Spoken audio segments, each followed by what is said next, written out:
In 1975 and 1976, Chevy Chase single-handedly established the indelible comedic caricature of President Gerald Ford as an unending physical risk, a man who might fall down or trip over something at any moment.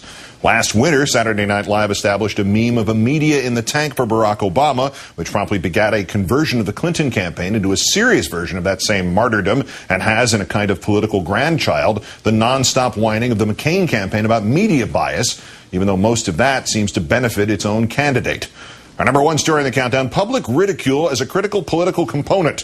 And here it comes again with what is reportedly week 2 of a 7-week cameo of Tina Fey as Sarah Palin. Some of her lights-out impression did not even require any new material. Every American I'm speaking with, we're ill. Like every American I'm speaking with, we are ill. But ultimately, what the bailout does is help those who are concerned about the health care reform that is needed. But ultimately, what the bailout does is help those that are concerned about the health care reform that is needed to help shore up our economy. It's got to be all about job creation. It's got to be all about job creation, too. To shoring up our economy and putting it back on the right track. Also to shoring up our economy and putting Fannie and Freddie back on the right track. So health care reform and reducing taxes. And so health care reform and reducing taxes. And reining in spending. And reining in spending. But this was hardly just parroting, as the rest of us fiddled around with analogies to mynah birds and talking caribou Barbie dolls. Seth Meyers and the writers hit the analogy right on the head. Katie, I'd like to use one of my lifelines.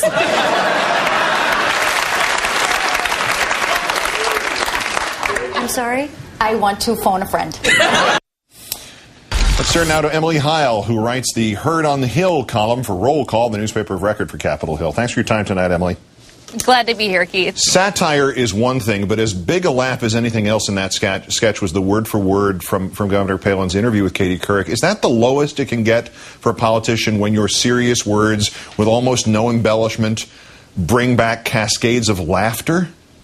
You know, Keith, I am not going to ever say that anything is the lowest it can get for a politician, because I think you and I both know that there is no limit to how low that bar can go. But honestly, it is interesting and very significant when you don't even have to write punchlines, when the candidate writes them him or herself. I think it really reminded me of George H.W. Bush. You remember Dana Carvey using all those great lines that were actually mined from actual presidential speeches. You know, read my lips. Those kind of things. And they really rang so true because they actually came from the candidate's mouth. And I think, with Sarah Palin, the danger is even greater, because most of the time when you see a satiric version of a political figure, you have the real version to compare it to. In this case, we don't. And so in the same way that sort of Dana Carvey sort of owned the persona of George H.W. Bush, it seems that it's easier for Tina Fey to sort of own the persona of Sarah Palin, at least for a little while, until we actually see the real Sarah Palin. When the SNL skit was in her favor, Senator Clinton tried to pick up the ball and run with it. She referenced that whole in the tank for Obama, get him another cushion thing in an actual debate. It went over like a lead balloon. Is there anything that the governor can do with this? Can she try to pick it up? Can she have fun with it? Go on the show, embrace this somehow?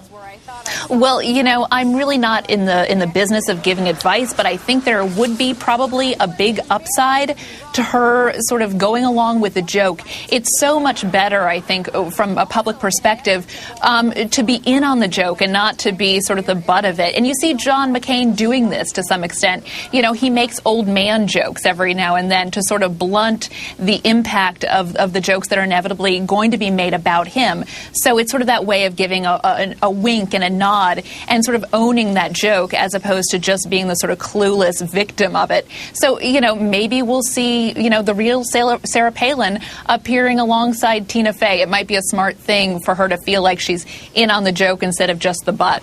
Is it always a bad thing to have this happen? Because obviously the Jerry Ford reference, while they were harpooning him every week, he went from 33 points down to 31 points at the end against Carter. Is there some way this could work, even a sympathy measure for Governor Palin?